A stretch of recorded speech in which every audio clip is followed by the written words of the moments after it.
నాన్న మెడిటేషన్ అంటే ఎక్కడికో వెళ్ళి ముక్కు పట్టుకొని కూర్చొని మెడిటేషన్ చేయాలి, బ్రీతింగ్‌ని గమనించాలి అంటాం కదా! అది కూడా కుదరలేదు మీకు. మెడిటేషన్ చేసే టైం కూడా మీకు లేదు అనుకోండి.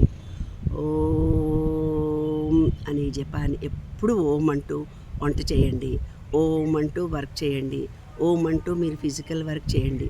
అంటే మీరు ఎప్పుడైతే ఓం, ఓం, ఓం అని అనుకుంటుంటారో అప్పుడు మీ బ్లాకేజెస్ అన్నీ ఓపెన్ అయిపోతాయి. మీ అన్ని చక్రాలు యాక్టివేషన్ జరుగుతుంది. మీకు తెలియకుండా కూడా కొన్నాళ్ల తర్వాత మీ ఇన్నర్‌లో ఎప్పుడు ఓం అనే జపాన్ని చేస్తున్నప్పుడు బాడీలో ఉండే నెగటివిటీ అంతా పోయి మీ పాపాలన్నీ కూడా భగ్నమైపోతాయి. అప్పుడు మీకేమవుతుందంటే ఎనర్జీ లెవెల్స్ పెరుగుతాయి. చిన్న టెక్నిక్. ఎప్పుడు చూసినా ఏమనుకోవద్దు. ఏ ఆలోచన నోటితో మనసులో రాకుండా ఓం, ఓం, ఓం, ఓం చెప్పగానే ఎంత చల్లటి గాలొచ్చింది చూడండి.